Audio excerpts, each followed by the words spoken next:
All right, hello, welcome to Adventures in Lollygagging. We're back today. We're playing more One Ring. As you can see, Maitreya is not here. And the reason for that is because she was talking shit. Damn it, she's here. Damn it, there she is. Okay. Maitreya, I was just talking shit about you. What are you doing? I'm trying to... Oh, God, she's gone again. See, that's what happens. I have my own conspiracy here. We were talking about who had better social skills here. And I think she had the best, and you got rid of her before the encounter, so now we'll fail it. Best? Ooh. She's got some courtesy, right? I mean, she doesn't have courtesy in real life on stream because this is very discourteous, but in game. Long, I always try to back you up, but I will not I will not stand for this Medwin slander because I've got some social skills too. All right. Okay. Yeah. Medwin the boring. Wah wah. Sorry. Let's kick ass for two. Let's just do the whole bottom roll. We're only playing with the top row today. Wow. Sorry, that was there's some sass coming from bottom row today. the sleep deprivation's kicking in. I apologize. Ashley has so much fun coming up with new titles for Medwin. That's like her pastime this whole One Ring campaign. By the end of the campaign, we need to have a t-shirt where it's just all of Medwin's different titles. You're gonna have to keep track of them throughout the campaign. Are they like real titles or just official? Like that's what we were talking about. Like, were you officially named the Broken? Does everyone call you the Broken in your neighborhood? Hey, it's a Broken guy. The idea with Medwin the Broken is that people would like refer to him that like in his little village, but it's not like he's famous for it or anything. Gotcha. Do you think that people look at you strangely because you're living with your mom again? You're a grown man. Yes. I think if they weren't already looking at him strangely from being gangly and crooked and having hair burnt off, if that didn't make them look at him strangely, I don't think they ever would. Gotcha. All right. I mean, if you say so. I feel like you did the whole hair thing, not because of in-game story reasons, but you did it because of out-of-game story reasons. So I don't really feel like we can trust you to do He admitted things. As such that was why. So, the narrative is always my priority at all times. And like, honestly, all you did was sort of like rip off what I was already doing with Vidar when he got his beard scorched off by Beard Scorcher. And then you just sort of like did that. Do you see a beard gone right now? I feel like you kind of just different. Like did the same thing. It feels like, I don't know. Beard is here, hair is not. Completely different. I don't know. It feels like you made Dances with Wolves, but you just made people tall and blue. And like that's really it. The story is the same. And I made $1 billion doing it. I know that's. Are you going to share any of that? Are you gonna? Nope. Spread, it's all spread that wealth. Oh yeah. Damn. Yeah. I don't know. Okay. Well, we're stalling a little bit to see if Maitreya can get back on. She is having some technical difficulties, and by technical difficulties, I mean she's getting sick and tired of Steven's shit. And that's what she is messaging me on. Technically, this is what is happening. Yeah. I am technically difficult to work with. Griff said he really appreciates me guessing it up with the vest. This is so hot. I can't even begin to explain it to you. Like, it's so thick. Oh my God. So thick. It is a thick woolly vest, and it is like 47 Fahrenheit here or something like that. In that close range, enough. I think. Yeah. Close enough. Yeah. So Steven, you want to talk about Billy Joel? Well, I don't get why you get appreciation for the vest, but I'm wearing literal fur on my shoulders, which is very warm. And I'm not getting appreciation for that. All right, chat. Like, somebody's gotta. I'm overheating. Got to step up here. Yeah, Fern Gully is another one, but that was after. I think that was after Dance with the Wolves, right? So you don't live in Arizona, where it's 130,000 degrees. You live on a boat. California deserts get very hot. Thank you very much. You live. You're not in a California desert. Off the coast of California. California deserts do get hot, but you're not in one. They're only like 45 minutes away. And you're also like Northern California too. So you're not even in like the hot part. Central. You're not like living in Desert Valley, guy. Okay? If I went 15 minutes inland, all right, I would be sweating right now. But you're not. 15 so you're not. No. No, I so would be sweating if I went there. Why would I go there? Exactly. See, Exactly. I noticed though, no one in chat has popped up here and said that they give you kudos for the fur. I mean, we've given it a little bit of time and nobody's done that. It's interesting. Maybe it's faux fur, if that makes people feel better. It's not real animal fur here. I'm not rich, so we can feel better about the environment this way. If we did a poll that said, who does everyone like better? Who do you think would win? Do you think Steven would win? Do you think he would get top? I could put up a Twitch poll right now. Who do you like best? That's just do it. This is so according to chat, get it all out in the I'm open. last. let's just put it out there. Oh no! According to chat, kudos are only given for boots with the fur. So, Oh, there Steven. we go. Well, I am wearing those too, but you can't see them on camera. Apple bottom jeans. Mhm. Boots with the fur. He's just twerking the whole time on stream. We just can't see it. The whole club was in it. Billy Kettlefish.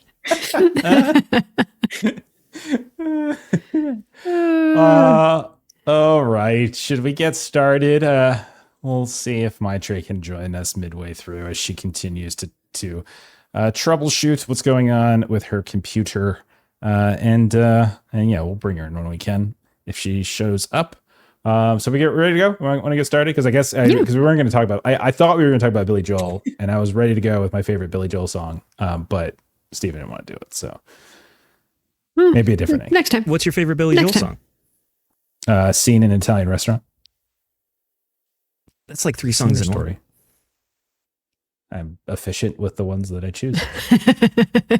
Who are you? I'm quoting Piano a show. Man? Are you going to say I'm Piano quoting a Man? show. Oh, gee, how original. Okay. No, you may be right. I was singing it earlier. That's a good one, too. Yeah. Yep. Okay. All right. I also like chat saying streamers don't have legs. Because You should have said we didn't start the fire. We detach the bottom half. And we could cycle all the way back to Medwin burning off his face or something. Yeah. Oh, Steven is my uptown girl. Oh, there we go. All right, good. Yeah, Wow. there's a Different Look vote at this there. romance That's the poll we need. brewing. Which Billy Mhm. Joel song are we each? Oh, okay. So I have to. So, my parents had a Billy Joel record when I was a kid, and as a little kid, I was thoroughly confused by "Only the Good Die Young." Like I did not understand the juxtaposition of like being raised to do things right, and then like that song playing all the time. I didn't understand why. Like, Completely I'm rock and amazed roll though. to you. follow the rules, and But you grew up into a goody two shoes rules follower though. Like I would have figured that would have been more instrumental. Maybe you would break little rules. She thought she'd be live on dead the by wild now. side a little. I was so confused. Yeah. Okay. Well, let's get going. Let's. Oh yeah. Down Eastern Alexa. That's a good one. Don't say Alexa. Oh wait, no, wait. We have Google. What am I talking about? All right. Let's go. Last time around, we had our first fellowship phase of the new campaign. You returned to Bjorn's halls. That's where you kind of started resting, healing, etc. Edda, you lingered for a bit. You spent some time with Ingrid. You did some hunting and stuff because he had delivered Grimhild based upon the agreement you had. Back to Bjorn, Grimhild being the youngish Bjorning who you all rescued from the Warg Warren. CALVAIN, you returned to the Woodland Realm. You started studying that Dwarf Scholar's Journal, and you learned a little bit about the mountain galleries, which are in the highest peaks of Moria. And apparently there's one of those galleries was specifically designed and kept as like a guest area for friendly elves back in the Second Age. Sin and Agda, you brought Nal and Vidar back to Erebor. Sin, you spent a little time with Vidar, and Agda, you worked on your stealth skills by trying to avoid your large family. Now Nal was continuing to mentor Vidar. He seemed to be doing a little bit better, and the two of them also were kind of brainstorming possibly going on another journey to Moria. And then this is what I wrote in the summary, and then I was going to read exactly as I wrote because I'm very proud of it. And then Medwin.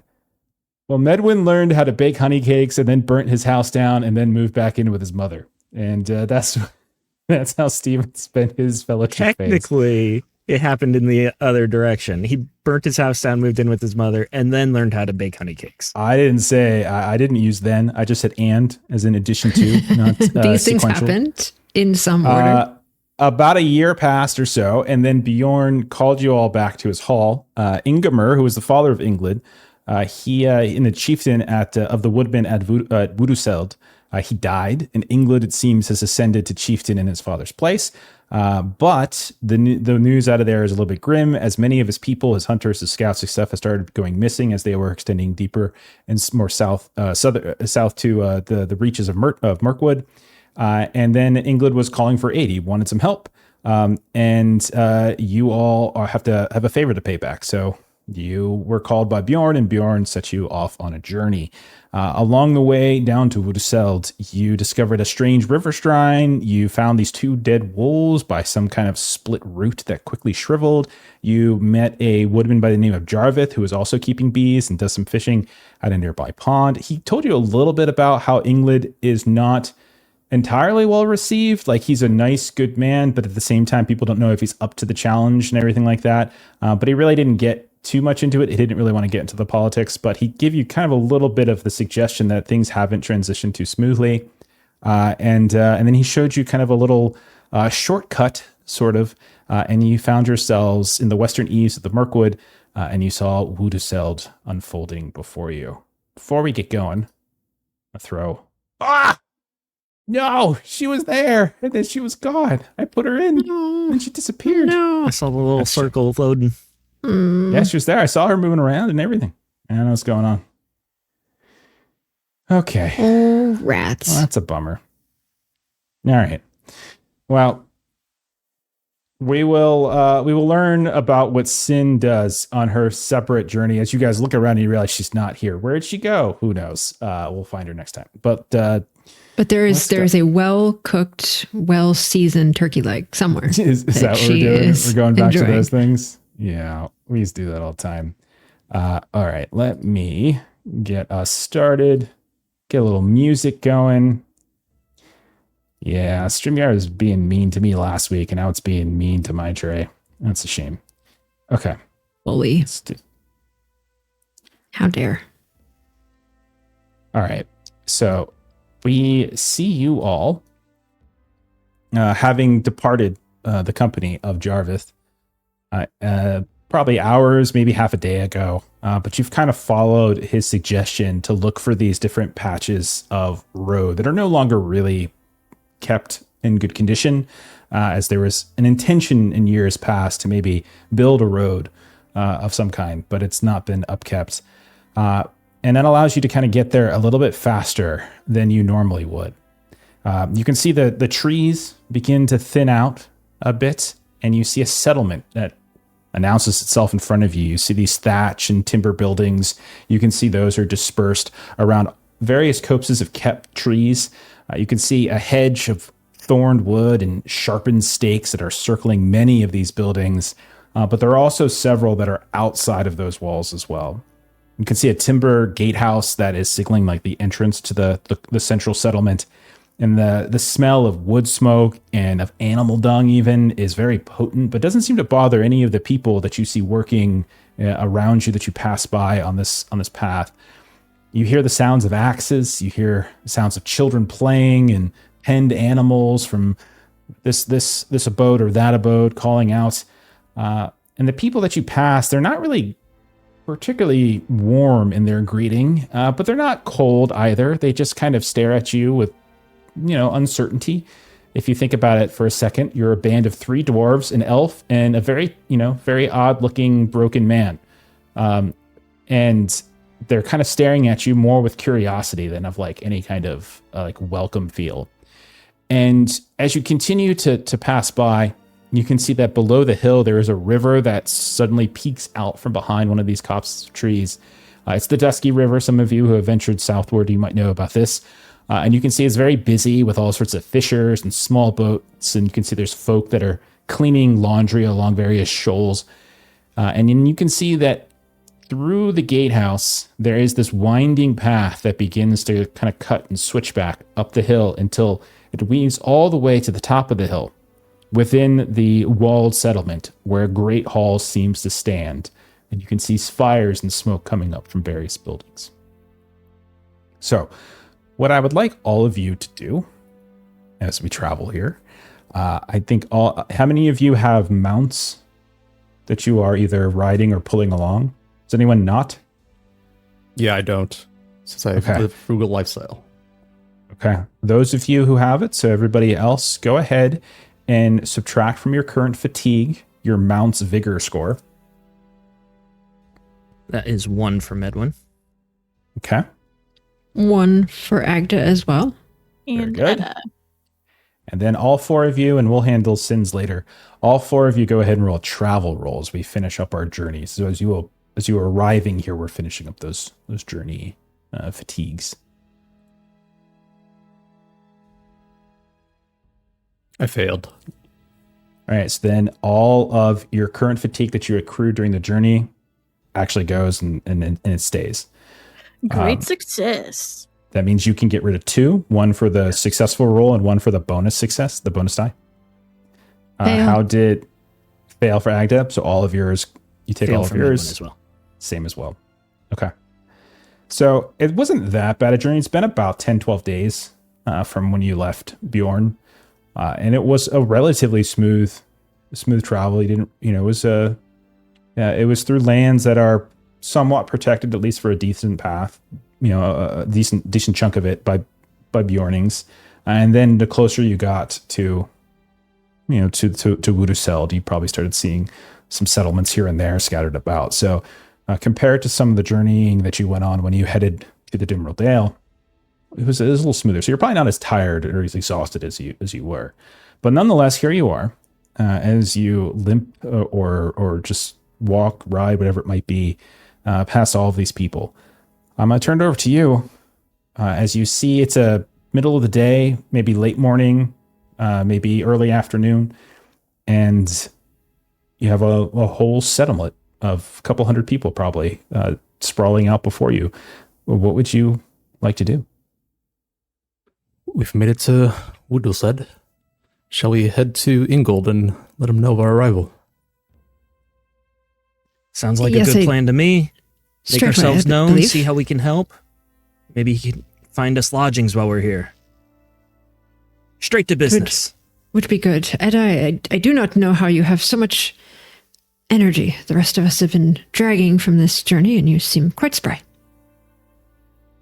And Edda just smiles. Like there's the I'm younger joke on the tip of her tongue, but she doesn't go with it. And she just kind of like bounces along.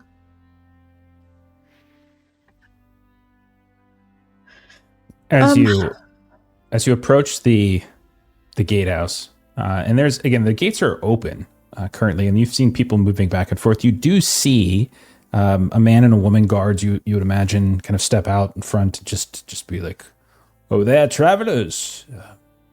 What brings you to Wuduseld?" They're taking into account there are 3 doors and an elf. We were called here by your chieftain. A chieftain, and they kind of exchange a look. Do you mean Inglud or Ingmer? If it's the Inglud. latter, then I am afraid to say that he has passed. No, the young chief, the new chief. And you catch a like a little face in the woman standing next to this man who's doing the talking. Like you can see her face kind of sours a little bit at the mention of the new chief, the young chief. He says, very good. The walls of Wuduseld are open to you. And peaceful terms, of course, do not cause any trouble, and trouble shall not find you. You have We our thanks. Yes, came to Your pay our hospitality is known respects across the land. for Well, sadly, the funeral for good chieftain Ingmer was weeks ago. You are unfortunately too late. too late. Okay. It was, and you can see like a kind of a sad smile comes onto his face, and he says it was a fine celebration. He would have approved. There was drinking, and song, and story. Good memories. He led us well. Wonderful. Is there anywhere that we could hear these stories retold?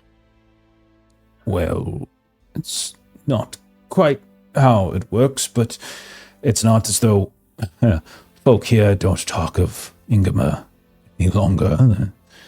As I'm sure any dinner table you share will likely tell tales of his deeds and his good works. And perhaps if you are here for her son, he might have some to share as well. Thank you.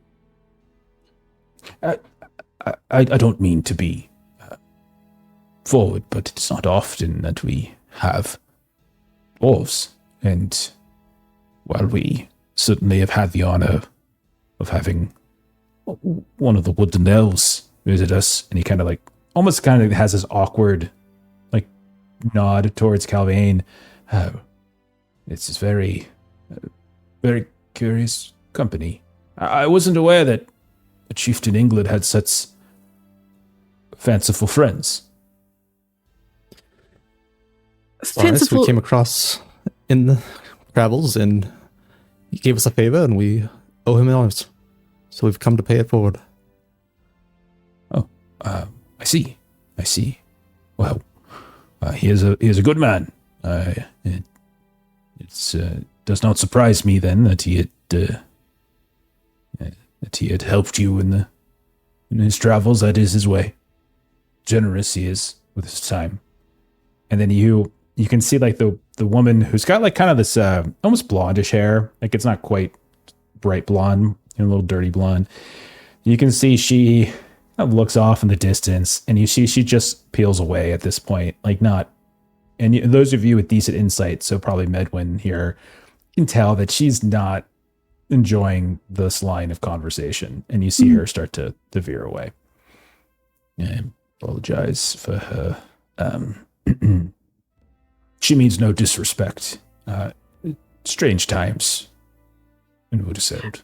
Of course. No disrespect received, but you might be surprised at the capabilities of your new chief.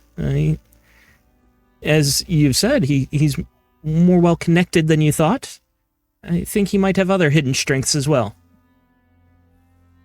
I hope you're all right, Master Medwin. Well met, sir. I indeed hope you're all right. I will tell you that I think highly of the young man, and his father was just and strong, and I hope one day England will be seen in a similar, if not better, light. But not all here were happy with his ascension. The vote was the closest we have had in recent memory, or recorded memory, really. Who is the opposition? An elder, an old friend of Ingema, Atamund. He's a good man. And she kind of nods towards the woman who left. She is a relative of the opposition, or? No. Just one who calls into question the will of our chieftain. Some worry that he is tarrying too long and not taking stronger action. I see it as prudence, but others see it as cowardice. Taking action about the missing folks. Yes, That indeed. is why we are here. He is calling in all of his favors. That is exactly why we have brought our group here, to assist in the search. Well then, I shall delay you no longer. I am very pleased to make your acquaintances, and any aid that you could lend us, we would be most grateful. Did you happen to go out on any of the scouting or hunting missions? No, and you look at him, he's an older dude. You can definitely tell he's got gray on him here and there. No. Those, those excursions are for younger folk. I mind the gate, mind the walls, mind the docks. But there are others. We recently, he sent out scouts. Yes. Weeks ago. Only one returned. Wolfgar, if you are interested. But they are not sharing with the people of Wuduseld everything that Wolfgar must have seen. And that sort of secrecy is not something that is sitting well with those who already think poorly of England. I think he hides. I know that, again, this is not true. He has always been a very thoughtful boy, ever since he was a young one. His brother was the reckless one. He was the prudent one. I think that will serve him well. I just wish he would heal from his sorrows, but that will come with time. It is true, but time is not something he has in abundance, as we are unfortunately seeing strange things are afoot in the wood. There have always been dark things here, but they have grown darker as late. And he kind of turns to CALVAIN at this point. Your people feel it as well, I think. Yes? We're well in agreement, yes. Grows heavy. And we think it comes from the south. We are very close to it. We've heard stories of goblins in the forest, spiders, but they have become more aggressive. And then entire stretches of trees that had this time 2-3 years ago been blossoming in full are now fetid and gnarled, as if some terrible pox has befallen them. It is a shame, and it is something that we are not sure exactly how to respond to. Perhaps I am overstepping. I'm a mere guard of the gate. These are conversations for more important people. What I think perhaps we missed your name. I am Agda. This is Edda. This is Sin. We didn't catch your name. I'm Godric. Godric. Nice to meet you. Well met, indeed. Don't discount what you may see. You may see yourself as low on the totem pole, they may say, but don't discount yourself. Have you witnessed any effigies or weird items? Bundles of sticks and strange... Many bundles of sticks in the Mirkwood, dear dwarf. And she kind of laughs because, she didn't describe it well enough, but if he had seen it, he would have known. At least that's what she thinks. Well, I, again, should not keep you. I am sure Chieftain Inglet is going to be very eager to speak with you. Yes. As you said, time is scarce. We should not lollygag. Yes, not around here, at least. Can you point us in direction? Couldn't have said it better. Jinx? Just go up the hill. You'll be in the Great Hall, of course. Thank you.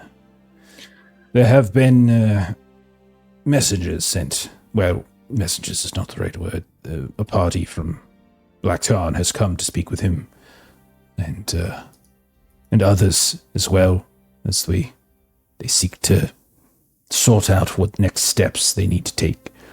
As far as I know, there will be a meeting tonight. Sounds like we made it just in time. Thank you. Perhaps, but there have been several meetings of late. Again, good luck to you all. Follow the road all the way up to the top. Edda does give him a very, firm, like grab forearm to forearm handshake, and then she'll take off. Okay. Sure. Thank you for the conversation. And if I see you at the meeting, be sure to come over. I'll have some Bjorning mead to share. Mead? Well, that is a very generous gift.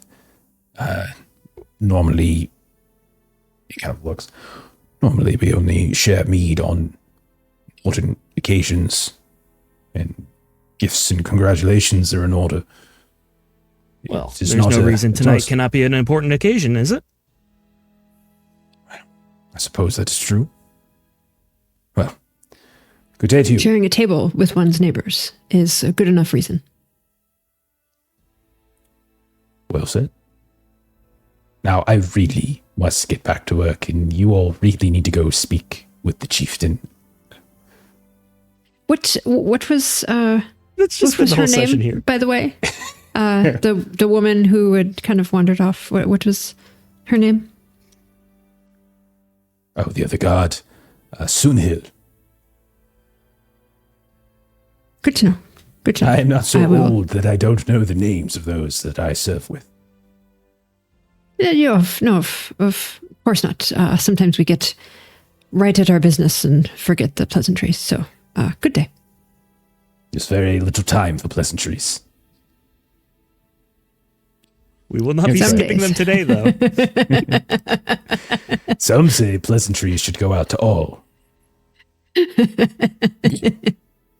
right, get the hell out of here. You guys go outside. All right, he steps away. Guard Rick steps away. All right, what do you guys want to do? We'll go where we've been directed to go. Go to the Great Hall. Up the hill. Yep. To the Great Hall, up the hill. Okay.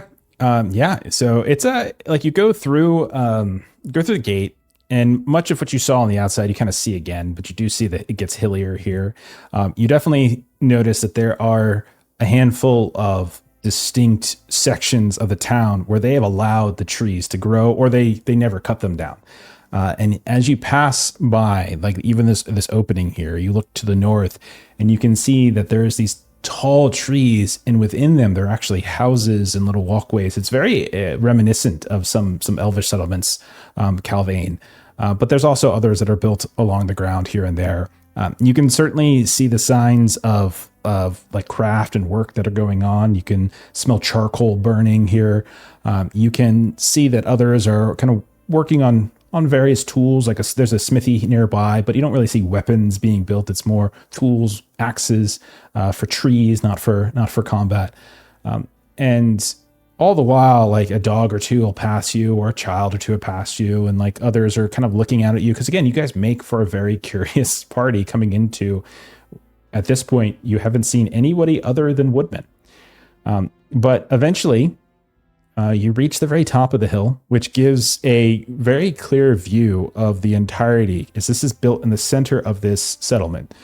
And it not only looks out over the settlement that's walled, but you can see that it has full view of the small groups of buildings that are outside of the walls, and it can very clearly see the docks and the dusky river where various fishers and people are at play.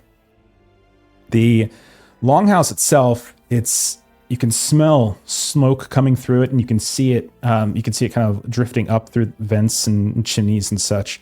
But it's kind of very high ceilinged. As you step into it, it has an open front, and it doesn't really seem to, like, no one seems to stop you as you step inside, though there are people flanking on either side.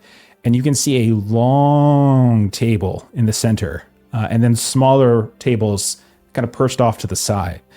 There are all sorts of like pewter mugs and plates and things like that here and there. There's a handful of folk already in here talking. You can definitely hear conversation is unfolding.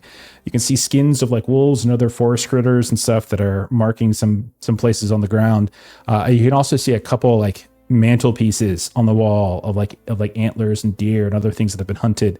And then, and this might be particularly interesting to CALVAIN, as you're taking in the full spread of the room, you eventually settle on the far side of this long table where you can see there's conversation that is being had between a man who you now recognize as Inglad, sitting in a large chair, a chieftain's chair, and other people that are sitting nearby. And you can see that behind him on this carved pole that seems to stand and tower over top of the seat, there is this glass encased, this like glass orb, this lamp that is hanging from that pole, giving off this steady light, which allows that side of the room to be particularly clear. But midway through, you can see that like there's a spot where these three braziers, these three fires are lit, very low fires in them. And there's an old woman near one of them that's kind of shuffling and tending it, and just maybe 20 feet or so from where the conversation is actually transpiring. You don't get like 5 or 6 steps inside before you hear, "My friends, oh, you have come."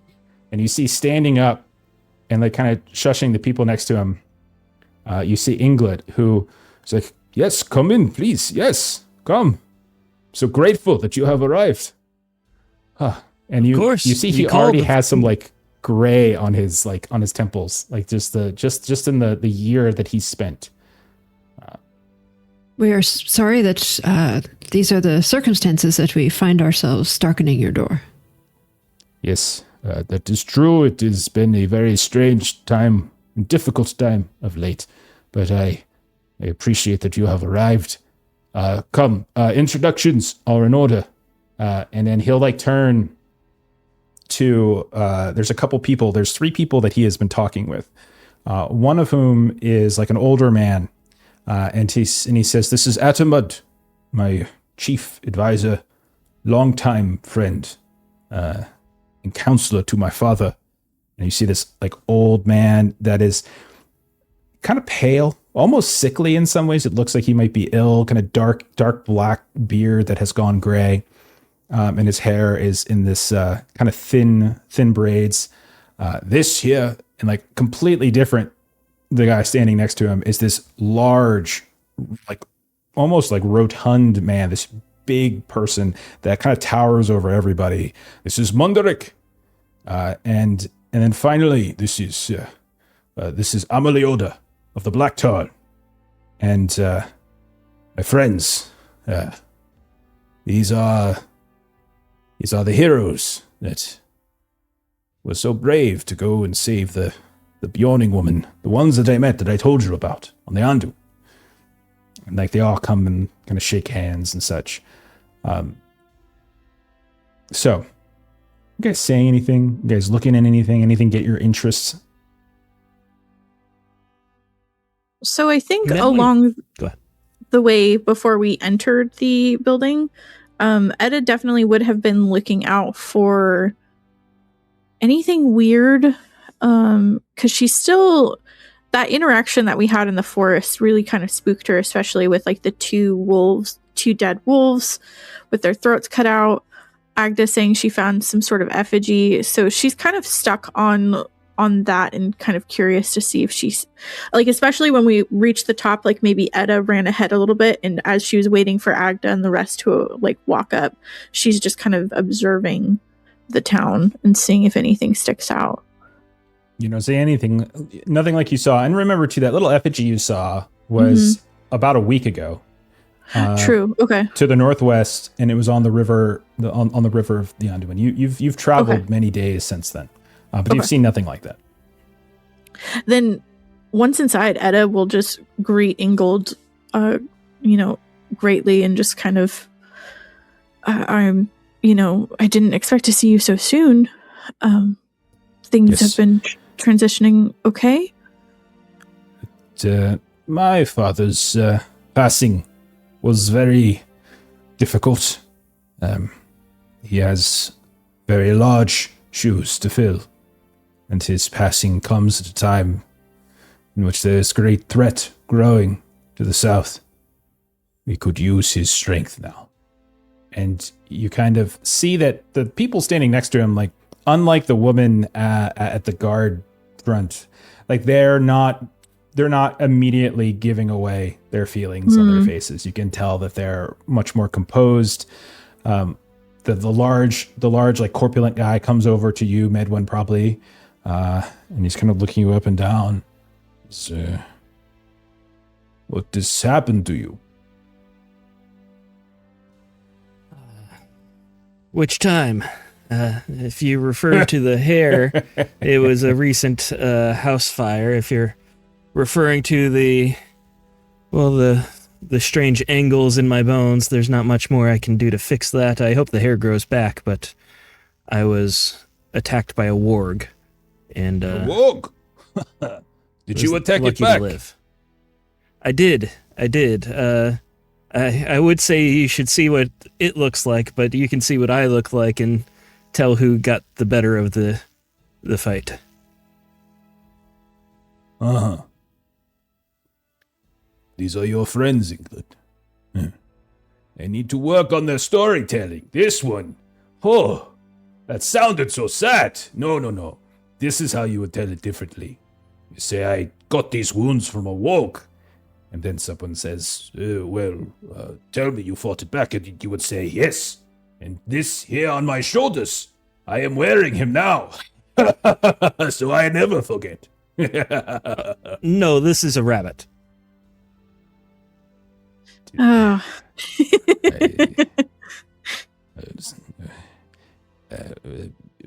You, Master Elf, surely you have stories to share, yes? Of course, we could share stories at dinner, or even here. But we did just return from Moria. Moria! Oh, the black pit beneath the mountain. I have heard many a tale of that place. And you have returned from it. No one has returned from it as far as I know. We all have. We all went together and all came out together. Oh, well, it sounds as though England has very strong friends who go on great adventures, and this other one who puts rabbits on his shoulders. And he's like looking around, waiting for the people to laugh. Medwin actually does laugh at that. He doesn't mind laughing at his own expense. This is his role in the group. You know, to tell a good story, you've got the one that everyone picks on a bit, and that is Medwin. He does that role well. Yes, we have a nickname for that from where I am from. It is called a sad sack. Little children, they would put things, usually dung and dirt, in a sack, and they would draw with a smear of mud a very sad face with tears. I shall get you one. No, I don't think that's necessary. But you know what you could join in is that it seems that every bit of our adventure. See, he is Medwin the Broken, but as we go along our journey, people come up with additional nicknames for him. So that may be by the time the night is over, you may add to his collection. You have other names? He was recently Medwin the Bachelor was our conversation point. Yeah. I don't know that word. Oh, just means not tied down yet. Why would you want to be tied down? In the relationship, like long-term relationship either. Kind of way. I'm going to go talk to the elf now. So he leaves the two of you. Who's actually the most boring storyteller in our party, but right? Like how Medwin's supposed to be the social one. Right? Like, no, I know. I'm boring and weak. Sorry. Okay. So they gesture like down to the long table, and then they call for somebody else, and they kind of bring out refreshments and food and stuff, so you can kind of sit down and start eating. And like Ingrid is like, so tell me, was your journey here difficult? Were there any trouble? It wasn't bad, no. We did help a gentleman with his bees. Bees. And then Adamud, the older man, says, that sounds like Jarvis. Yes. Yes. His queen bee had died, and so we had assisted him finding another colony to merge them with. Yeah, I'm pleased that you took action and helped him. Yes, of course. Let's get down to business, perhaps. If we could discuss, where have you searched, and perhaps we can speak with the survivor who returned? Wolfgar, we hear. They all kind of look at each other. Where did you hear this name? It was in the missive that we received, was it not? That there had been someone who returned and he kind of turns towards the older man kind of turns towards Ingrid. Ingrid says, "They are trusted. They can help us with this problem." You can see Addermond he kind of says, it kind of whispers in his ear, "This is a Woodman problem. It should be solved by Woodmen." Then you can tell that Ingrid does not agree with that. And they have a little look back and forth, but then eventually Addermond just kind of puts his hands up and he kind of defers. Master Adamant, we often think that among the dwarves, that dwarven problems should be solved by dwarves only. But we have learned that by working together in fellowship, we solve our problems. Have Hope you that now? you see us as helpful. From how I understand it, that the dwarves will work, yes, but only if there are riches to be had from it.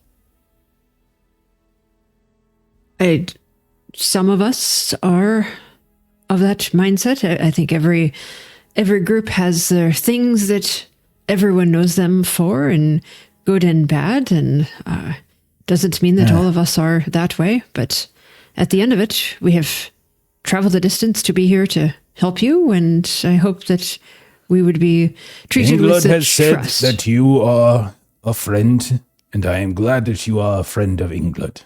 But to say that the dwarves are a friend of the Woodmen of Wuduseld, that is a stretch that I am not yet willing to make. Well, I hope that the three of us that are here might be found to be an exception to that by the end of this. 3. I count only 2. Well, there are 3, but we are short and blend in easily. And then you could see And we Bjornings Ingrid. do not differ far from the Woodmen. We share the same woods, if different parts of it.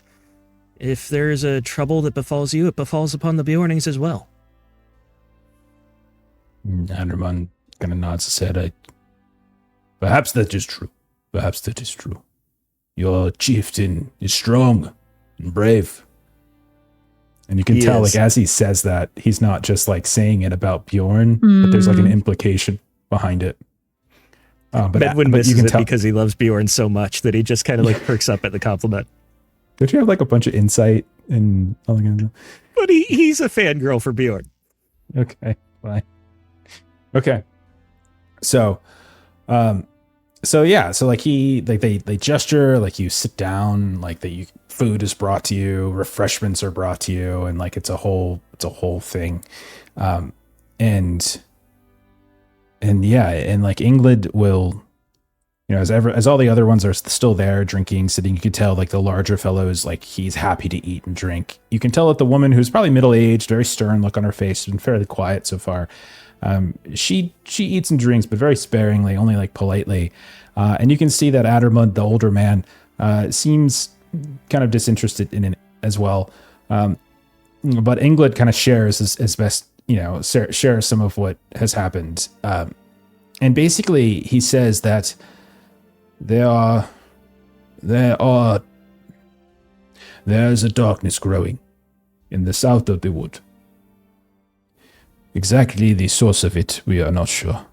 But we have sent some of our people to search for the missing woodcutters and axemen. And they were unable to find... He kind of looks around. They were unable to find... any living survivors.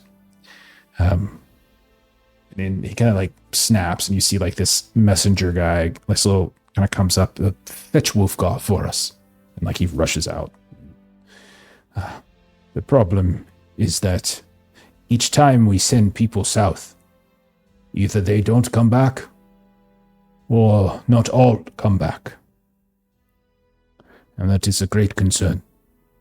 And just today, he kind of turns towards the woman who, again, has been very quiet up until now. But she kind of takes this as like the introduction to speak. And this is Ameliota of the Black Tarn, which is a lake. It's basically a lake settlement. And she says, and that is not all.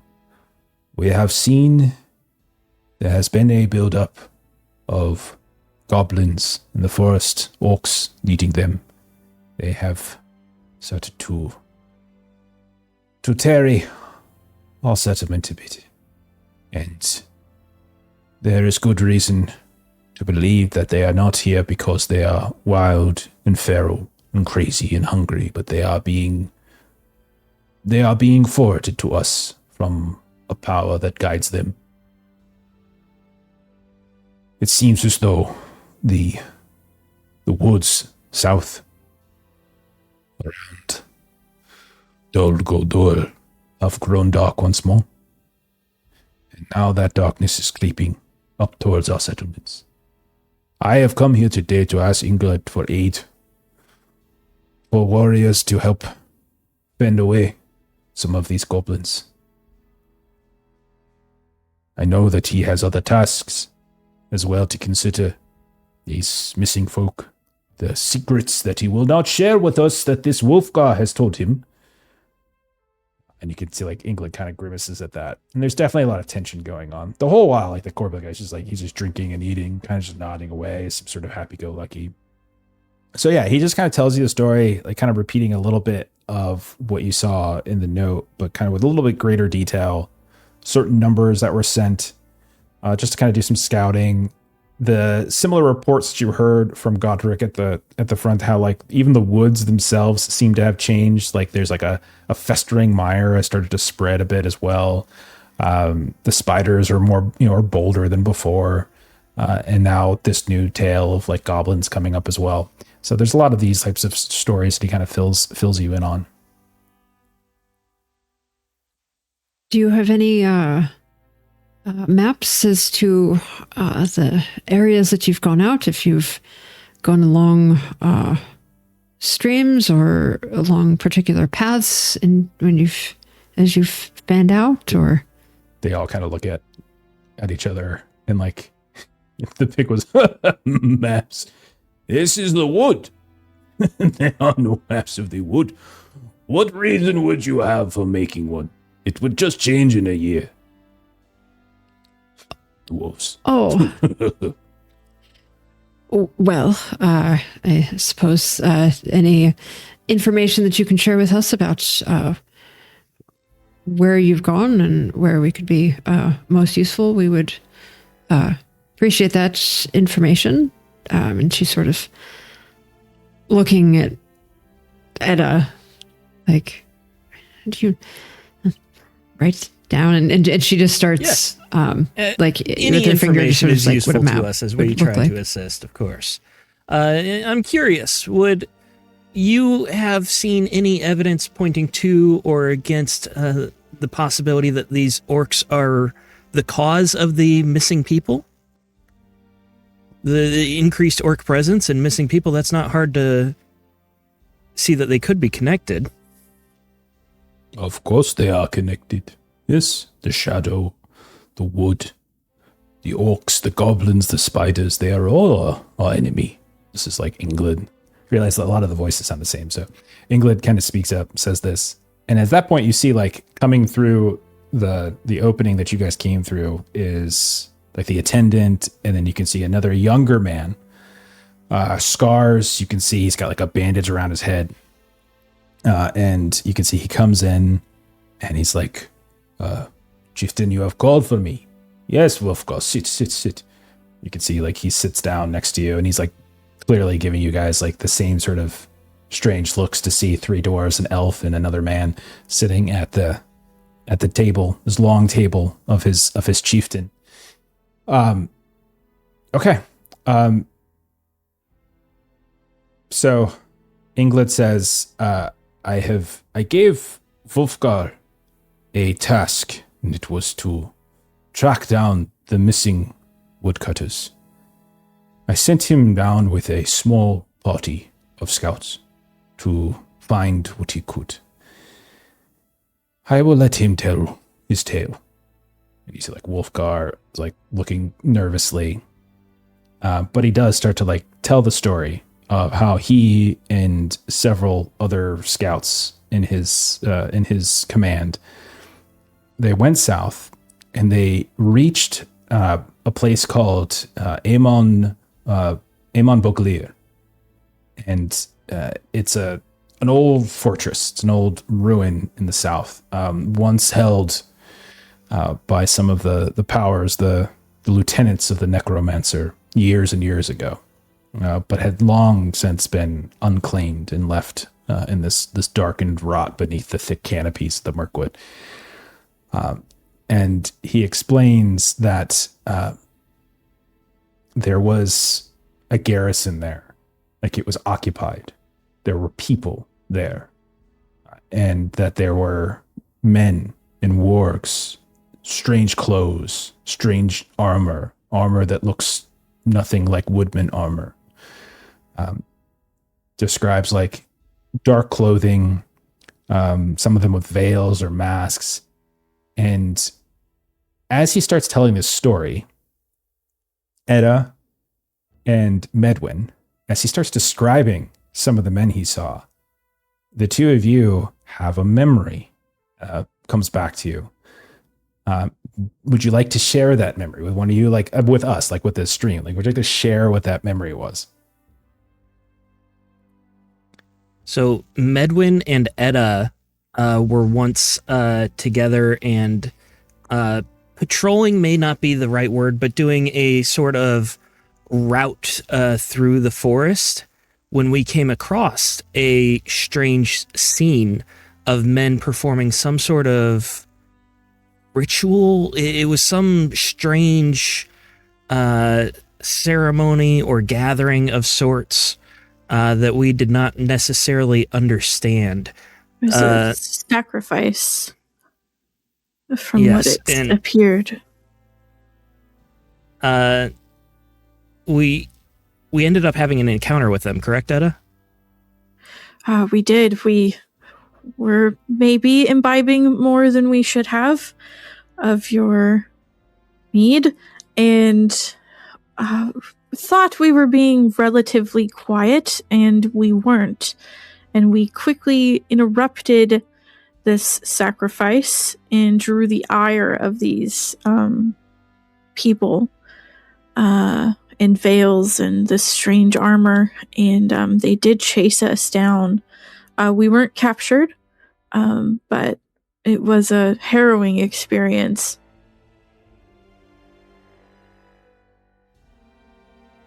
So this memory is coming back to you as he describes the garb of these people. And again, they don't know exactly who they are. They've made no claim. And this fortress, which is like 60 miles or so to the south, has again long been unclaimed, but now there apparently is a garrison there. And then as he's telling this story, which it appears like Addermund and Mondrick might have already heard this. They seem a little bit more disinterested. The Emilioda, she's paying attention, and she's curious as she just arrived today. But then Wolfgar gets very nervous and kind of squirms in his seat a little bit, and looks like he's not going to say something. And then Ingrid says, "It is good. You can say the next part." And that's when like Addermund and Mondrick kind of look up, because this was the part that he hadn't shared.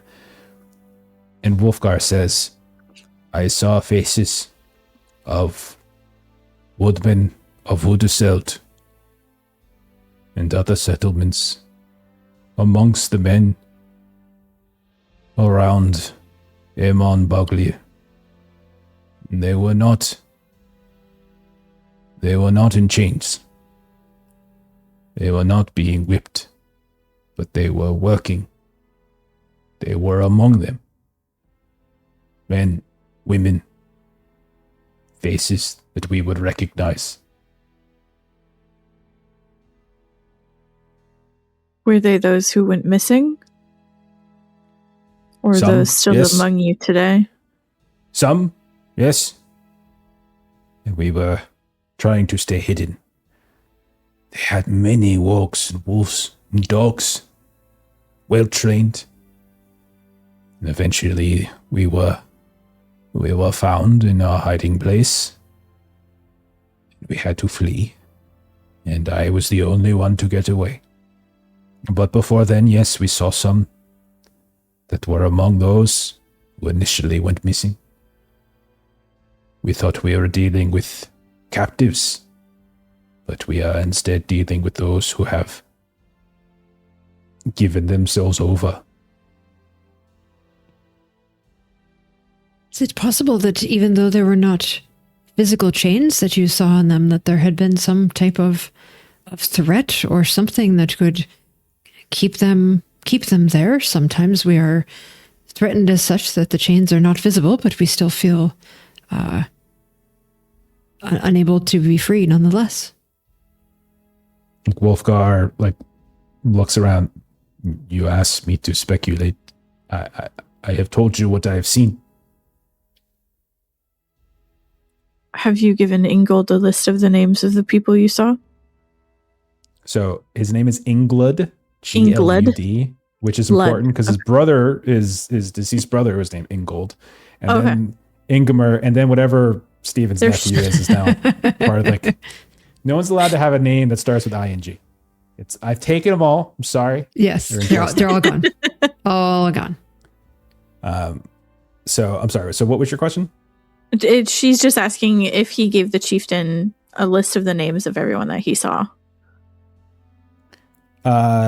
He says those that I could remember, and he kind of looks off, and England will this is not a witch hunt. I don't think that's the right word, right phrase. The problem is still that there is a growing shadow, and now that shadow has a home, and it is taking our people, whether they are leaving because they are frightened, or whether they are fearful, whether they are cowardly, or they have been turned. It means their garrison is growing, and ours is weakening. It is not a good state for Woodmen. And you can tell the old man Addermund has this whole time been biting his tongue, but he definitely didn't know that last part about there being people that he recognized amongst the men. But yeah, so thank you, Wolfgar. Yes, chieftain. Kind of nods to all of you. Medwin, give me an insight check. Can do. That is a good thing it's favored. Otherwise, it would have been a sorry. But it's a great success. Yeah, as he leaves, you definitely notice as he was pressed with a couple questions, did you give the names to Inglud, and did you recognize them, and did you say, you can definitely tell that he was withholding there, as if there was something he was still not quite verbalizing. And even once as he's walking away, he'll look over his shoulder towards the lot of the table, uncertainty perhaps in his face, but continues walking and leaves the long hall. Is there any person in particular that he seems more nervous of? No, it's not I didn't say it was a nerves. Okay. He was withholding something. Gotcha. Yeah. Inglud, how well do you know Wolfgar? I have known him for all of his life. He is not quite a younger brother, but he is almost like a cousin to me. I trust him. Would he ever withhold information? I do not think that he is. I do not think that he will lie to me. Sometimes when people are close to the shadow, when it touches them, it can affect them in some way. If there is something that is turning Woodmen against their own people, a sort of corruption, it might be good if he was kept with a friend to ensure that he does not experience any lingering effects. Kind of look at you strangely. Like, If he wanted to be with the shadow, he would not have returned. He is a strong man. We will speak no more of Wolfgar. and everyone like around kind of agrees. Like you can see. So, there you have it. We are dwindling our strongest fighters, scouts, woodsmen, and now Black Tarn is beset by goblins in the wood. Mondrick, it seems, he had a story as well. Oh yes, let me tell you the tale. The short version, please, Mondrick. And you can see you get. Yes, fine. A beast has beset my people to the north. Young child saw it tearing through all of the pigs that we keep in our pens, ripping through them in pieces, tearing them limb from limb, ripping their... I shed the short version, England. Yes. You must tell stories with flavor, England. How is it you are going to get these people to follow you if you cannot inspire them and hearten them with story and song? I will take the long version. I do believe that stories are best told with all the details in them, so feel free to share all the stories that you need. You never know what detail could come in handy. As you say that and like verbally go against the decree of England and kind of like weaken his position, you can see like Mundrick. Yes, even this one here with her very boring friend. Even she wants to hear it. And you can see that kind of frustrated England a little bit. But yeah, so basically he says, like he tries to give like a little bit more, pizzazz to the story. But basically somewhere where his people collect, because they're all kind of like heads of like little settlements and stuff like that. They have little halls and they have like little groupings around it. But Mundrick describes how some large beast has been periodically like attacking some of the livestock that his people keep.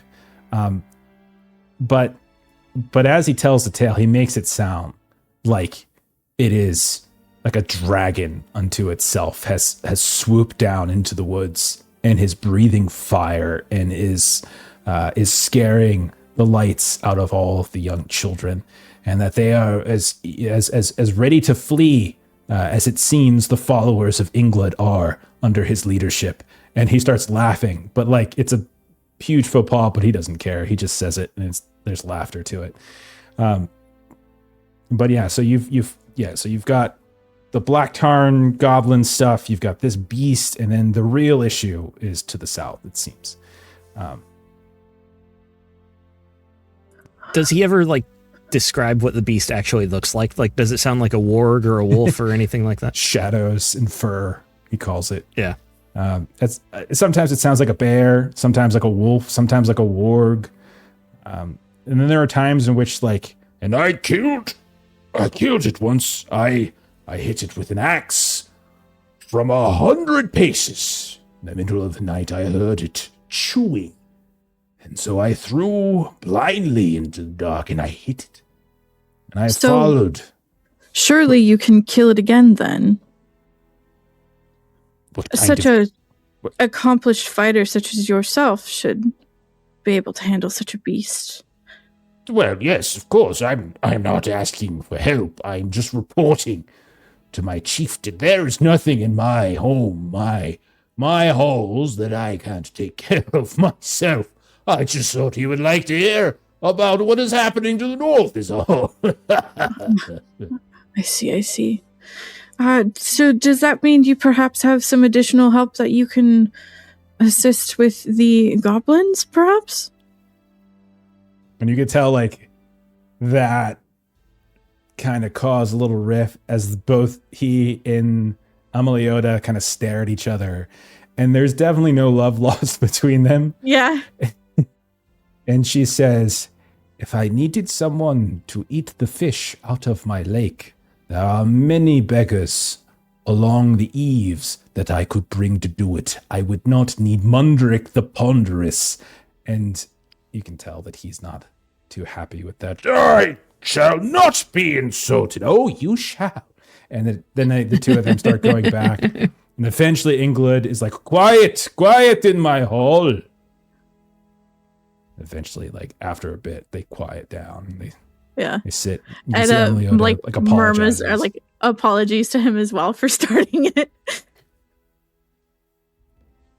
We noticed when you were speaking of this beast attacking, and Agda will describe sort of the wolves that we'd seen with kind of their throats ripped out, and that whole like scenes that we had seen of such things as we traveled kind of all the way down, that, you know, even when we hadn't reached this far south, that we were also seeing odd and strange things in our travels.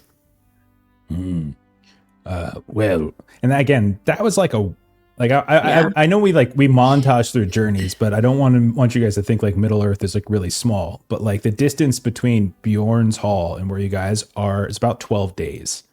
That's how long it took you to get here. And so, like, some of the things you saw like well over a week ago. We're like 100 plus miles away. So I just want to keep that in mind. More just like bad things are happening in lots of places. Not that like it would be the same like thing or whatnot. Sorry, I wonder go ahead, if this activity at this garrison is what's stirring up and drawing the attention of these orcs and goblins, drawing them to this area. It would be worth checking out if... We should assess it ourselves. And like, that's when Ingrid will turn to you, CALVAIN. Yes, Master Elf.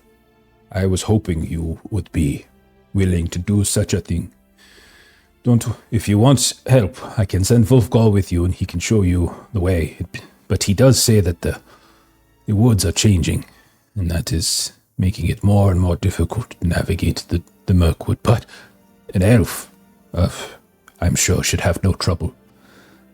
But if what he says is true, and that there are woodmen that are fleeing from Wuduseld, that are turning their backs on those who they have grown with, to join this force of shadow, then I thought, who better than to send who would be willing and straight back and strong to endure such overtures and say no to them than those who have ventured into the black pit of Moria and returned untainted. I'd happily take Wolfgar if he's willing, and any others. Oh, he has been very, very eager to return.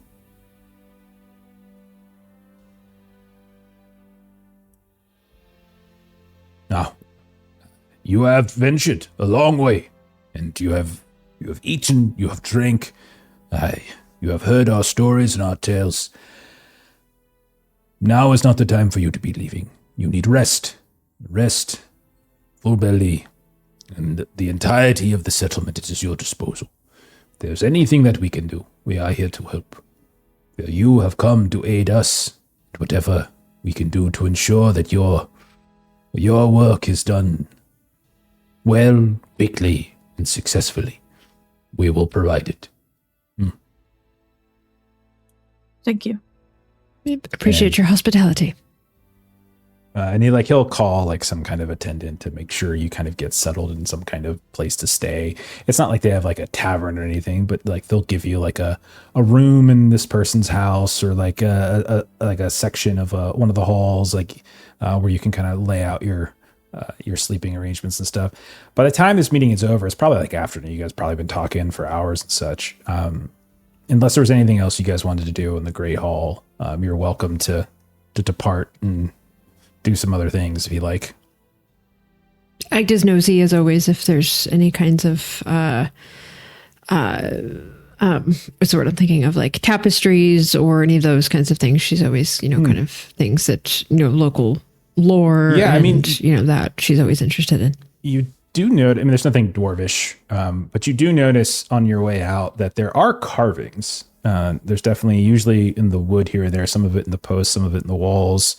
But you can tell there are carvings that are, like for us, they're almost like hieroglyphic in a way, like they're images, and they seem to depict various tales. A lot of it has to do with like woodsmen facing off against beasts, the founding of like Wuduseld and previous chieftains. But you can tell it's like a chronicle of different events in their history. And you can see that all throughout their posts and all throughout the logs that make up the walls of the Great Hall. You can see that easily. What about the rest of you? You said the first thing you said something caught my attention when we first walked in, something about the lighting, the poles. Is anything lingering you can see on a singular wooden post that connects to the ceiling, you can see wrapped around it and hanging over top of the, like just behind the chieftain's seat, you can see that there is this lamp, this orb, and it's giving off this steady glow. It looks to you immediately, no roll necessary. This looks very much elvish in origin. It looks very much like the orbs that you see around the woodland realm, within Thranduil's halls and everything. And very much like those that you've seen crafted by Ormal the lamp maker, the guy who you went to get some help with your dwarf scholar details. Because he is a very old man. Nice. Yeah, so definitely, and again, no roll necessary. You know for sure that those are of elvish make, but why one is hanging in a woodman hall is curious. Before we leave, then, if England has any knows of when that was put up, maybe his father put it up there, or when he got that. So maybe like you all kind of get up and you like do handshakes and farewells and all that kind of good stuff. Munderic's trying to teach Medwin how to be a more, entertaining speaker when he tells the stories. Like if you pull aside England, you ask him a quick question, and he says, "Oh yes, it is Balthi's lamp. It was our founder of Wuduseld. He brought the lamp out of the darkness, and it is hung in this hall ever since, hundreds of years ago. I don't know anything more than that specifically, but it has been in our town's history for 900, 1,000 years. I could tell you more about it. It's actually an elvish lamp. Is it now? How does it work? We have looked. There is no tallow candle. There is no flame, but it gives off light. Do you know how it works? I didn't hear much from Ormal, but he's a well-known lamp maker. It must be one of his. Indeed. Oh. Well, you must tell him that we are grateful for his work. It has long given light to this room and given us hope and purpose. And he points to one of the carvings that you see Agda is perusing, and it is literally one of the origins of a figure, a young figure with you can see he's coming out of some darkened section of the log on the wall. He's not alone. There's some kind of old man, kind of an old hunched figure in gray with kind of whitish gray hair and such, and they're like coming out of the darkness, and you can see like they're holding up this orb, and that's like giving light and having the shadow kind of fade away from it, all like on it, kind of etched into the wood. So Ingla just turns to you. You must extend to him our gratitude and our compliments on his craft. We do not know how it works, but we know that it has been a beacon for us. That in the fire pits, of course. And he kind of gestures over towards like the front of the hall, where that old woman you see is like kind of limping between fire pit and like kind of tending to the coals and such. And he is still living. He's still well. I shall pass on your word to him. I should like to meet him one day and show him what we have done with his craft. I would like to have learned how it had come into the possession of Bothy, because that is a tale that we do not know. Even Munderik in his ponderance does not know. Even I do not know the tale. I shall learn it and bring word. I look forward to it, my friend. What about Medwin or Edda? Anything of note as you guys start to split up the meeting? Nothing for in the meeting. Okay. What about Edda? At the end of the meeting, Edda would have been digging around in her pack, and she would have pulled out this carving that she did perhaps during the year, after the time that she spent with Ingold and Glud. And sorry. I get your name right. I know, I'm Edda terrible. and Agda, so you can get my character's names right. Inglud. Okay. I typed it out phonetically on my thing. But she did a carving of him, kind of like a very chiefly carving, and then at the base of it, it's written in Dwarvish, so he won't be able to read it, but it's essentially her well wishes in like kind of like good fortune and wishes for him to have a very successful and long time as a chieftain, and just kind of like almost like a good luck charm that she prepared and made for him. And she'll kind of hand it off casually and then very quickly like grab Medwin and then sneak away, because when we were talking about the cultists essentially in the forest, I imagine like Medwin and Edda shared like a quick glance of like, oh, we need to talk about this. Okay. Yeah, I mean, and he's like ever grateful and such, and like effusive praise. But he's also kind of like talking with CALVAIN, and so like at one point when he turns back to talk to CALVAIN, that's when you probably slip away at that point. Yeah. Okay. So is it fair to say then that all of you start to depart? Okay. Yeah, Agda's done her fair share of like oohing and eyeing and, oh, that's so sad, and oh, that was so heroic, as she's kind of following their story all along. And then everyone kind of drags her out because she would just stay there for hours. So yeah, you have the afternoon. So it's like, you can definitely tell it's afternoon light. You can see the sun is still in the sky, but it started to descend a bit, and it's definitely getting to be longer in the afternoon. But you have time to yourselves. So if there's anything that you guys are talking to each other about, or anything that you are particularly looking to do around this settlement, now is the time to call that out. So I'm gonna go back to Medwin, because it sounded like you might have had something you wanted to do once you left. What are you thinking? Yeah, but if Edda's pulling me to the side, he would definitely like talk with her first, and he would be interested in trying to recall what they do remember. The details were hazy. I think you were rather drunk, so you probably don't remember as much as I was. But if I recall correctly, I was able to outrun the pursuers and pull them away from you as you stumbled. I believe that you weren't able to keep up, correct? Oh, no, I hid so well. Yes, of course. You hid so well. And of course, I hid even better after they chased me away from you. Outdrank you. So that yes, you were drunk. I'm glad we're on the same page. But you were boasting about how you would be able to handle more than I, and I clearly handled it better than you. But that we're must getting have been the imagination of the off-topic. drunkenness. That happens, No. don't worry. But we did encounter them. There was a shadow about it.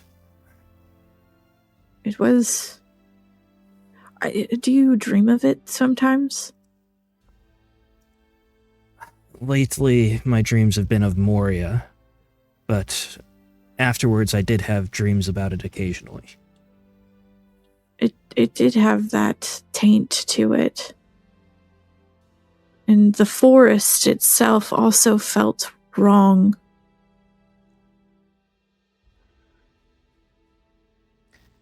I worry for these woodmen. Their concerns are valid, and honestly, it may be worse than they even are letting on. They're strong people. They would not admit how dire their circumstances are. I worry that garrison, didn't it? It used to house a necromancer, correct?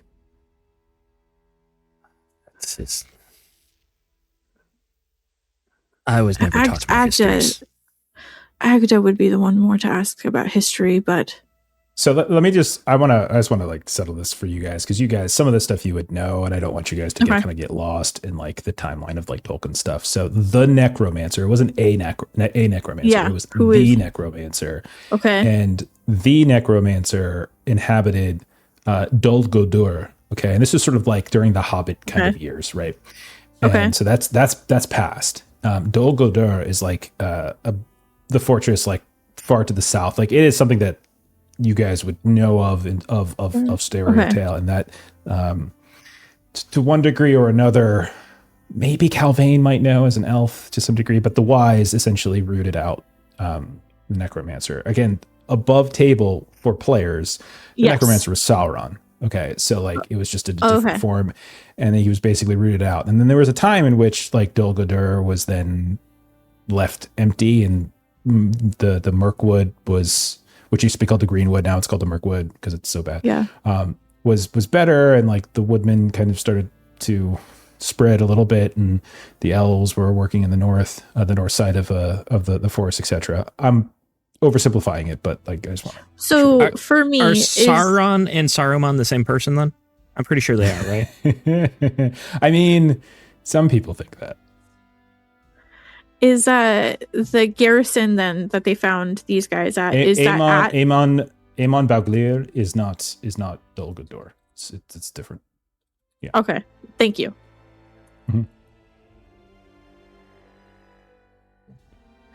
But anyways, we will continue to yap about our concerns for a little bit before EDDA will kind of probably get flustered and kind of like, heebie-jeebies.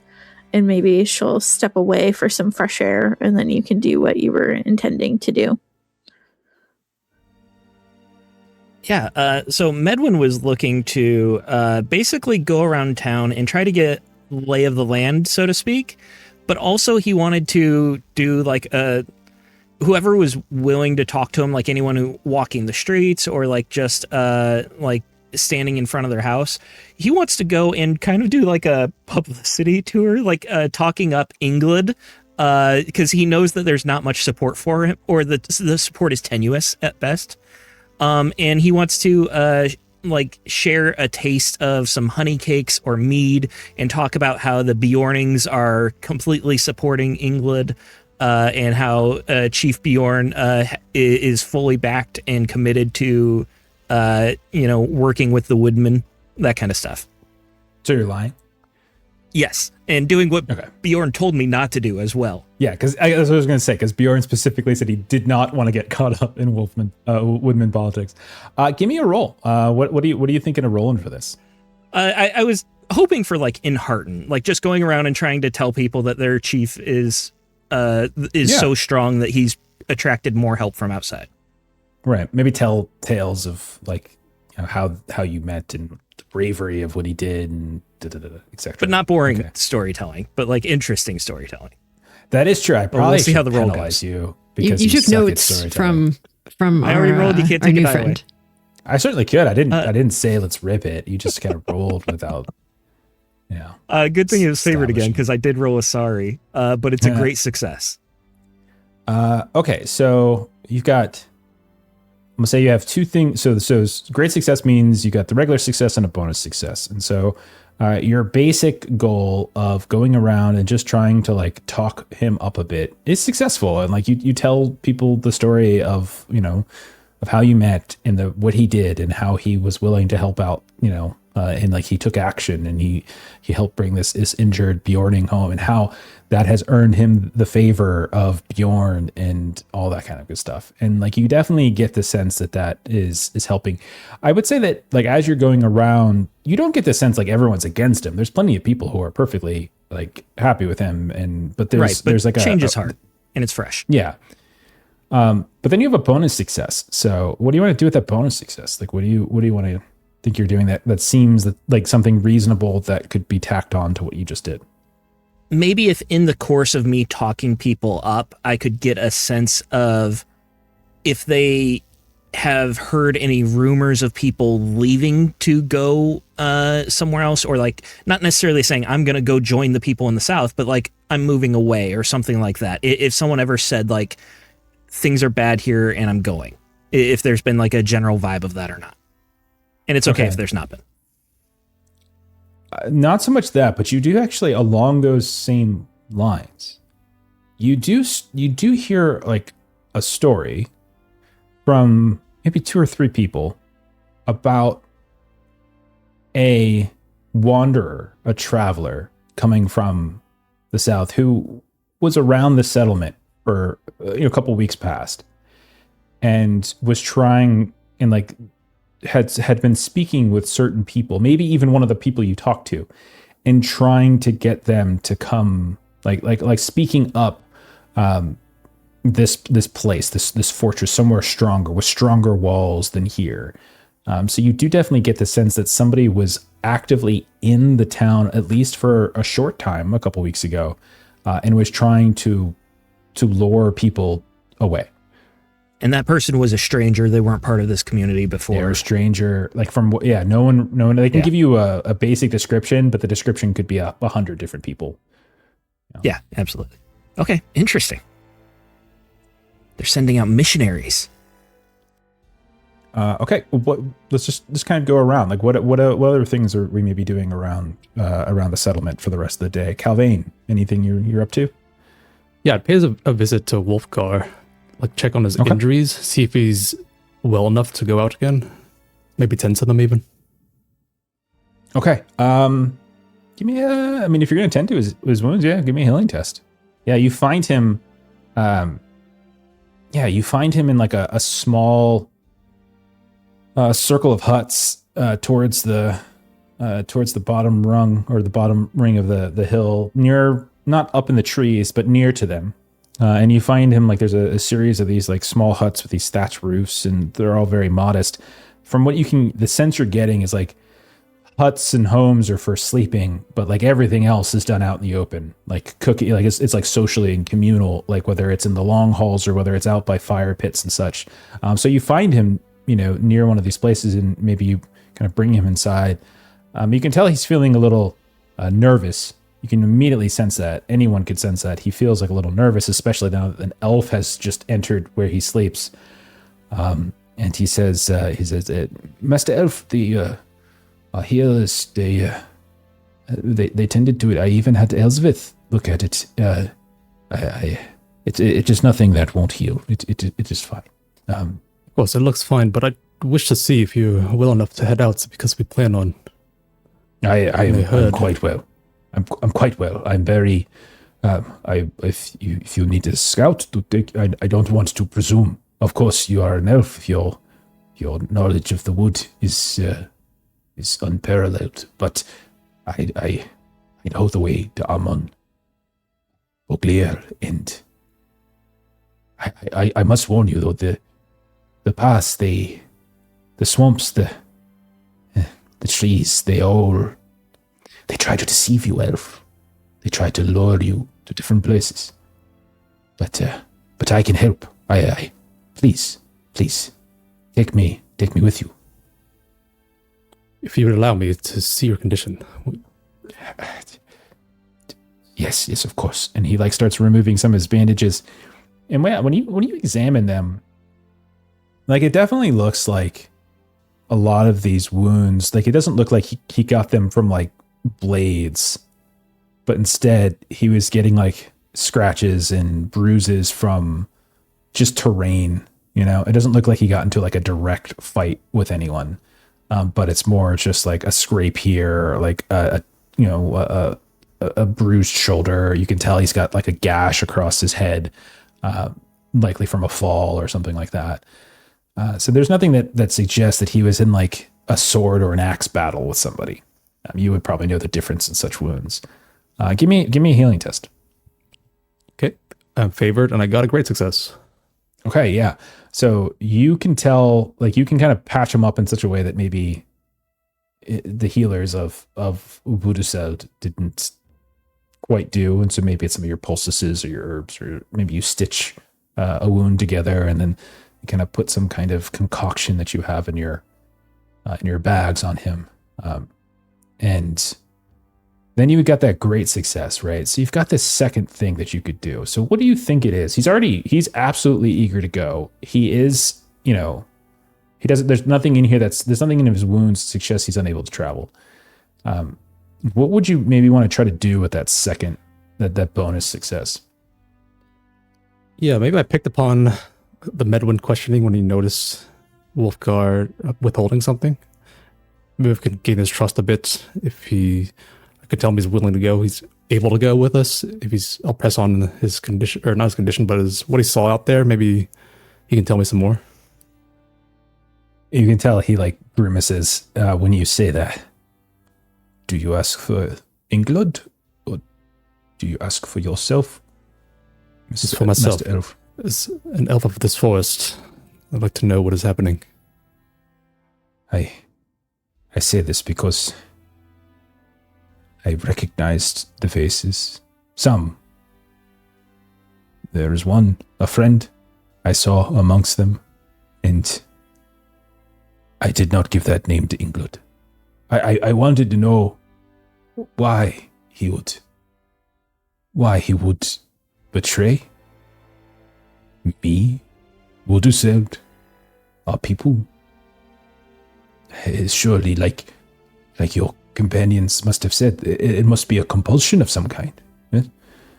Yes, the shadow's dangerous. Root itself into you, and yes, the thoughts, the doubts you have. Yes, and it was not him. He acted. He was like a brother to me. We grew up. Our mothers both passed in birth, and we grew up together, just our fathers, and we were family. But now it is just he and I. Our fathers have long passed, and he is all I have left, and for some reason he has betrayed everything we have known. And it could not be simply because he is frightful or fearful. He would have told me, as Vith would. But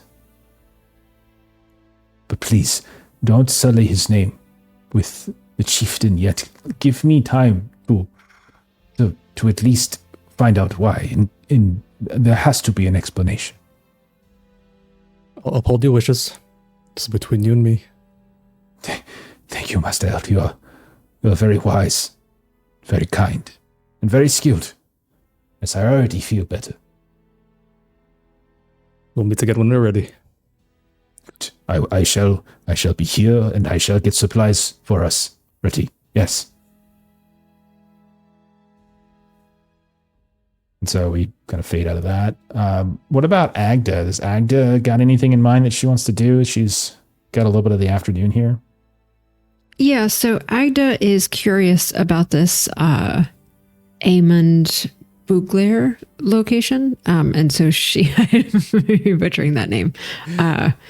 Holy, can you say it again? Amon O'Glair? That was so bad. Amon Booger is what you just called it. Amon Bugler. Amon Almond Boglier. Amon. Almond Boglier. Boglier. Is it Bauglier? Could be Bauglier. Amon Bauglier. Is it Amon? I always said Amon. It's AMON. So Okay. it's the So second part I'm always screwing up. Like it's like Bauglier, Boglier. Well, that's the part that changes. Yeah. so Oh, I know the she first one. she is interested in like someone in town that is sort of known for kind of like history or might be willing to sort of tell her more about the tales of this particular location and its history and what things have gone on there. So that's what she would be trying to get a little bit more information on before we travel in that direction. About where you're potentially heading. Yes. Is that what you're saying? Yeah. So stories about that place that as a dwarf she might not know as well as Woodmen would. Sure. You can. What do you want to give me a roll for something? I mean, might it just be that like it's courtesy that I'm trying to get someone Sure. to spend some time sharing tales with me? Okay. Yeah. Give me that.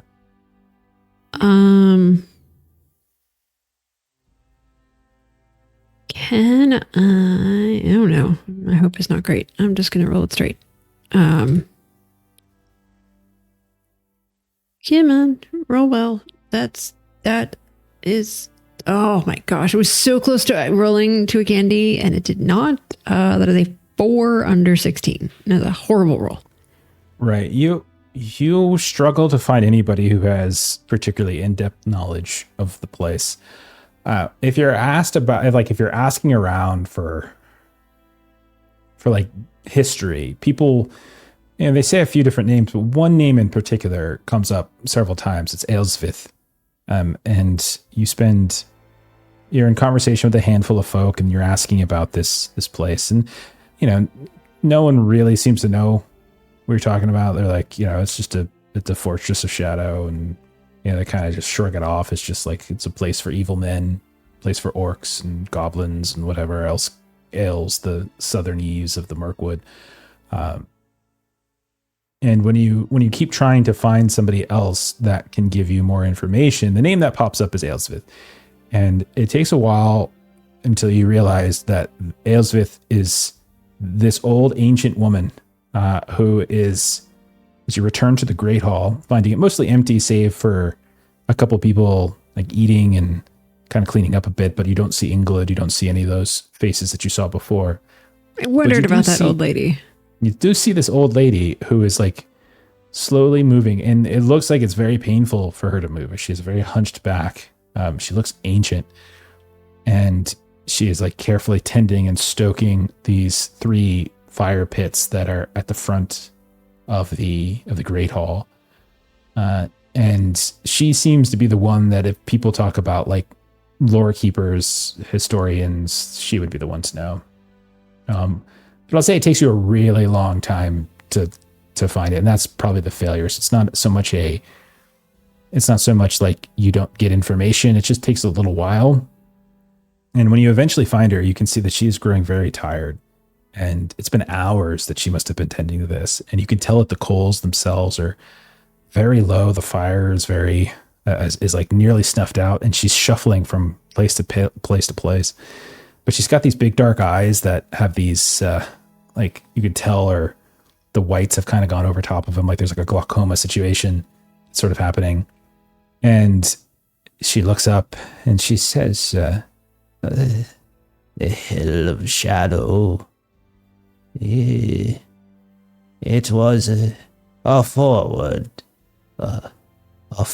fort, a base of sorts for the evil that came out of Dol Guldur. Smaller at least. There is a tall tower built by orcs. What festering, cursed treasures they hide inside of it. I don't know. I have not. Did you say let these- treasures?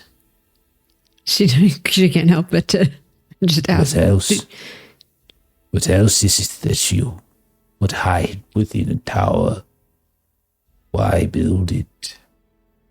Why build it indeed? Within the forests there is a swamp. A mire surrounds it. What it's for, I don't. Until recently I had heard that it was empty. Now, I must tend to the fires, if you'll excuse me. She tries to shuffle off to the next one, but you can tell she's struggling and putting her hand against a post, taking her breath. But then as the flames on one of the fires start to dim, she'll shuffle over really fast to quickly move the coals so the fire doesn't go out. I will assist you. Yes, I can help, and we will continue sharing stories. She looks very slowly back at you. You will tend the fires for me. With you, and I can tell you stories, and you can keep telling me stories. I am very tired. I could use a rest. But there are Yes. none here who will take the task for me. Superstitious, they called me. How They so? say the fires must remain lit. If ever they are not, doom comes. The last time that they were unlit, Ingomar passed. The time before that is chieftain. So they must stay lit. Even now at their levels, it is a bad omen. The fires should be roaring higher, and the coals should be smoldering. But look at them. They are ashy. They are falling to pieces. Can I not That's bring you all more we kindling? hear. Kindling. And it's a coal pit. There's no, you can see it's just coals. There's just charcoal and stuff. It's You would like to fetch me more coals from the courier? I would not say no. I But can. I I can have do. no time to tell you stories if no one is going to take a turn. I would take a turn, but if this is so important, why does no one else take a turn? Why do they leave this So task to you? they say I am superstitious. They say that I follow the old They do not believe you. ways They Do think you that the make a fire going habit? out means nothing. of interrupting old women as they are trying to talk. I As do. they are trying to do the... I'm going to go back to my work. You failed your role after all. Be off with you then, dwarf. I will bring you. I will go gather coal and bring it back to you. So, you failed your role and you kept interrupting her. So she's kind of done with you. She grows pretty impatient and then she just kind of goes back to her work and slowly moving from fire to fire and just kind of still shuffling the coals and such. Is there any way that I could figure out where the coal is and get it anyway for her? Sure, you could. Yeah. Okay. Edda, is there anything you think you would be doing in the afternoon after the meeting broke up? She would be perusing the town and I think trying to brainstorm a way because she recognizes that we're probably going to be dealing with a lot of wargs in our future. And she's trying to see if there's a way she can mimic what Arcinius had for his home. Kind of like a scent bomb to kind of help make it difficult for them to follow after them or track them. So she's trying to more so craft some things in preparation for our next leg of what we're going to be doing.